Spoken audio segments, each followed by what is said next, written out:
یہ ہے کہ ہم کہتے ہیں کہ ان ذرائع کو استعمال کرنا چاہیے دین کی تبلیغ کے لیے، کیبل یا الیکٹرانک میڈیا کو، اور خیر کے حصول کے لیے پھر ان کے سامنے بھی آنا پڑتا ہے دیکھنے کے حوالے سے۔ تو مولانا دوسری طرف یہ ہے کہ ایک حساس مسلمان اب کسی بھی چینل پہ آپ بیٹھیں، خبروں کے لیے بیٹھ جائیں، تو وہاں پہ مطلب غیر محرم خواتین کے حوالے سے وہ تھوڑا سا وضاحت فرما دیں کہ یہ کس طرح سے یہ خبروں کے لیے۔ یہ تو بیٹا بری باتیں ہیں ان کی، تو ہم اجازت نہیں دے سکتے، دین کے بالکل خلاف ہیں، اور انہوں نے یہ سوچی سمجھی سازش کی ہوئی ہے کہ عورتوں کو ضرور بٹھانا، کہ وہ بھی بے پردہ اور پورے میک اپ کے ساتھ ہیں۔ علماء کو بھی رسوا کرنا چاہتے ہیں کہ اگر یہ بیٹھنائیں گے تو بعد میں بہانہ بنائیں گے کہ مولوی صاحب آپ بھی لذت لے رہے تھے، ایسی بکواس کریں گے، اور اگر نہیں بیٹھیں گے تو یہی وہ چاہتے ہیں کہ علماء چھوڑ جائیں یہ میدان۔ اب یہی کرنا پڑتا ہے کہ اگر ایسا ہو تو پھر چلو اپنی نظر بچا کر رکھیں جتنا ہو سکے، کام یہ کرنا چاہیے، اور اس کا بڑا اثر بھی ہوتا ہے۔ یہ بچے میرے ساتھ ہی تھے اواری ہوٹل میں نا مذاکرہ تھا، اب یہ دانشوروں نے بلائے ہوئے تھے اور کمپیئر بھی قادیانی تھا، موضوع رکھا تھا ریاست اور جہاد، بہانہ بناتے ہیں نا کہ حکومت اعلان نہیں کرتی اس لیے جہاد نہ کرو تاکہ امریکہ جو نا آسانی سے سارے ملکوں پر قابض ہو جائے۔ بہن ظالم حاکموں نے جب گھٹنے ٹیکے ہوئے ہیں، ان سے پوچھ کر جہاد کریں، یہ موضوع تھا۔ خیر اب انہوں نے بلائے تھے یہ جو بھٹو صاحب کے وزیر خزانہ ہوتے تھے، ڈاکٹر مبشر صاحب بھی تھے، جماعت اسلامی کے ڈاکٹر فرید احمد براتا تھے، یہ نجم سیٹھی تھا، اور انٹرنیشنل لا کا جو ہے بلال صوفی سپریم کورٹ میں پیش ہوتا یہ بھی تھا، پانچواں میں تھا،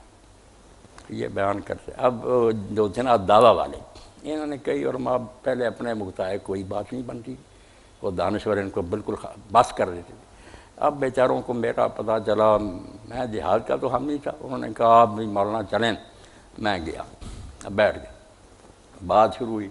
انہوں نے بیان کرنا شروع کرتے رہے، میری تو حیثیت ہی کوئی نہیں تھی، بعد میں پتہ چلا نا انہیں، باتیں کرتے رہے، آخر میں میری باری کہ آپ بھی مفتی صاحب کو فرمائیں۔ اب انہوں نے شروع کیا ہوا تھا سب نے کہ اللہ کے رسول نے تبوک سے واپسی پر کہا تھا کہ ہم چھوٹے جہاد سے بڑے جہاد کی طرف لوٹیں۔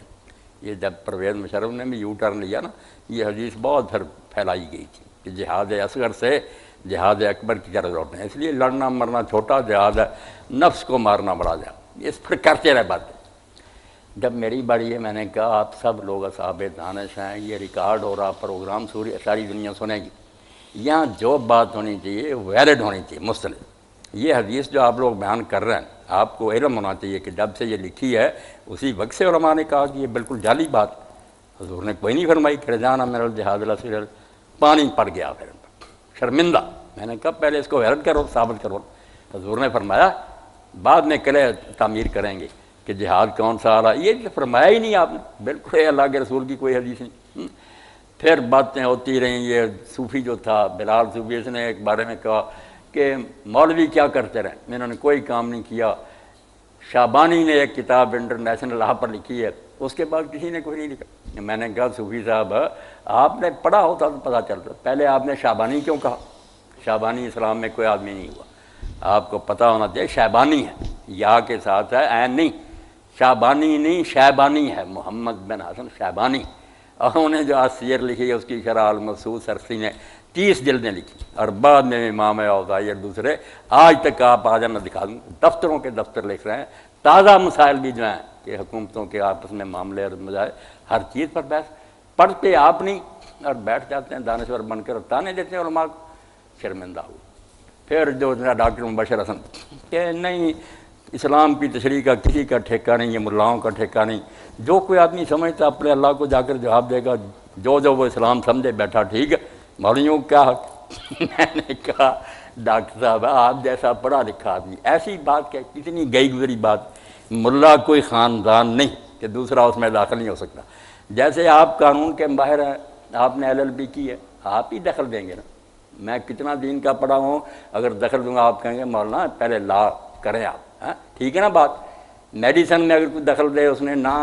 MBBS کیا، آپ روکیں گے نہیں کہ جو ہے وہ پڑھا ہوا وہ بتائے گا یار کہ یہ علاج ہے کہ نہیں۔ اسی طرح جو اسلام ہے اس کے ماہرین جو ہے نا وہی ملا ہیں، بے شک آپ من پڑھے، کسی نے روکا، مگر بغیر پڑھے کہ کسی فن میں اگر کوئی شخص دخل دے آپ نامعقول کہیں گے ہی نہیں، ورنہ کر دیں دے کہ ایک جاہل آ کر نہ آئین کی تشریح کر رہے بالکل شرمندہ ہو۔ میں نے کہا آپ لوگ کہتے ہیں لا اکراہ فی الدین، کہ دین میں کوئی اکراہ نہیں، جو جی چاہے کرے۔